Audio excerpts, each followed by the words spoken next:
जय हिंद, जय भारत। और आप इस समय देख रहे हैं CCN न्यूज़ 24 चैनल। मेरा नाम है दिनेश गर्ग जैन, कड़वे सवालों वाला। मौजूद हूँ भारत की राजधानी दिल्ली के अंदर और जंतर मंतर का ये प्रांगण है।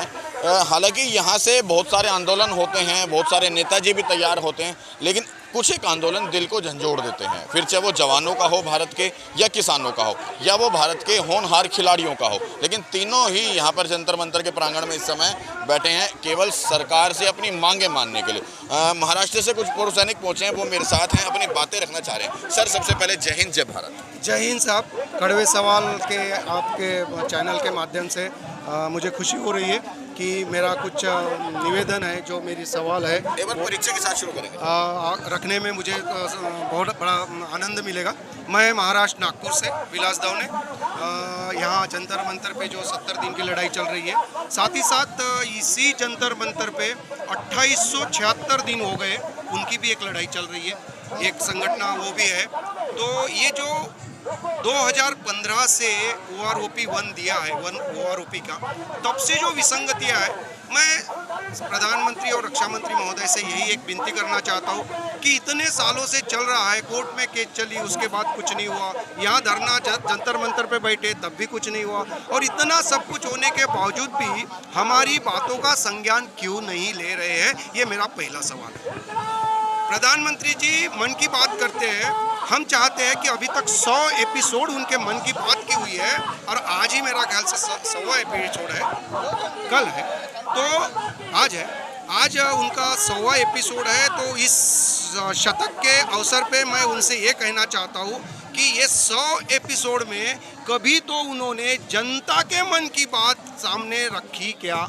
नहीं रखी, क्योंकि जनता के मन की बात अगर एक मन की बात में एक जनता भी ली होती तो अभी तक 100 जनता यानी 100 संगठन या 100 प्रॉब्लम अभी तक सॉल्व हो चुके थे। और ये सवाल तो है कि इतने दिनों से लोग यहाँ पे बैठे हैं, 5-6 साल से भी कुछ लोग यहाँ धरने पे बैठे, 70 दिनों से बैठे, मांग एक ही है, 1 रैंक 1 पेंशन दे दिया कहने से दिया होता नहीं, जिसको दिया है उसको पूछो कि दिया कि नहीं दिया।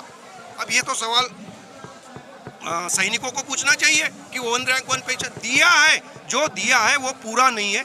1 रैंक 1 पेंशन की डेफिनेशन संसद से पारित हुई थी, उसके मुताबिक अगर उन्होंने दिया है तो मैं मान लूँगा कि हाँ दिया है, पर वो दिया नहीं है। एक सिपाही अगर 15 साल सेवा करती है तो 15 साल के जितने भी सिपाही अभी तक रिटायर्ड हुए उनको एक जैसी समान पेंशन मिलनी चाहिए। ये है 1 रैंक 1 पेंशन का फार्मूला। अब जब निश्चित ही की गई है आर्मी हेडक्वार्टर में, वहाँ कोई फौजी नहीं था, वहाँ फौजी चाहिए थे, जहाँ फौजी बड़े बड़े जो अच्छे फौजी हैं जिनको इनके बारे में जानकारी, सिविल लोगों ने वहाँ खिचड़ी बना दी। 15 साल वालों को वही पेंशन, 16 साल वालों को वही पेंशन, 17 साल वालों को वही पेंशन। तो ये तो सरासर 1 रैंक 1 पेंशन का अपमान है। तो ये जरूरी था, लोगों को मीडिया को संज्ञान लेने नहीं दिया जा रहा है, जो बड़ी बड़ी मीडिया है उनको रोक के रखा हुआ है। अब आप जैसे देशभक्त लोग जो मीडिया बन के आप यहाँ आए हैं और आप लोग सवाल कर रहे हैं, तो हमें खुशी होती है कि आप लोग तो सैनिकों के साथ है। सैनिकों के नाम लेने से, सैनिकों के बॉर्डर पे जाने से सैनिकों का काम नहीं होता। सैनिकों के साथ आओ, 1 मिनट में बात करो, क्या क्या विसंगति है उसको दूर करो, और ये जो धरना प्रदर्शन चल रहा है इसको बंद करो। यही मैं अपील माननीय रक्षा मंत्री जी से और प्रधानमंत्री जी से करना चाहता हूँ। मोदी जी लगातार बॉर्डर के ऊपर जाते हैं, आप लोगों के साथ होली दिवाली मनाते हैं, और वो हमेशा कहते हैं कि मैं किसानों के लिए, अपने जवान JCOs के लिए काम करता हूँ, और आप लोग कहते हैं कि जी अभी देखो ये जनता बहुत है, 140 करोड़ हो चुकी है, और जब सहानुभूति चाहिए तो सभी जनता मिलेगी। अब 140 करोड़ तो सैनिक नहीं है ना, सैनिक तो बहुत कम है। अब सैनिकों की संख्या देखिए तो मात्र 30 लाख है, और 30 लाख सैनिकों की संख्या से 2014 में मोदी जी ने ये पहला चुनाव जीता था, और सैनिकों की सहानुभूति के साथ ही दूसरा चुनाव भी जीत लिया। लेकिन सैनिकों को एक छोटी सी मांग के लिए अभी तक अपेक्षित रखा गया है। ये बहुत दर्द वाली बात है। सिर्फ सहानुभूति के लिए और वोट बैंकिंग के लिए सैनिकों का सहारा ना लेना चाहिए, और जिनको अगर उनका सहारा लेते हो तो उनके मन की बात सुनिए, और उनकी जो थोड़ी बहुत विसंगति है उसको दूर कीजिए। JD बख्शी साहब बहुत अच्छे से जानते होंगे, वो बड़ी मूर्छों के साथ लगातार दहाड़ते हैं, वो हमेशा जवान JCOs की बात करते हैं, लेकिन उसके बावजूद भी जी देखिए, सब तो जानते हैं, बड़े अधिकारी है, जनरल रैंक और उनके ऊपर मेजर जनरल और उनके ऊपर वाले रैंक को जो पेंशन है उनकी फैसिलिटी फुलफिल मिली है, उनमें कोई दिक्कत नहीं है।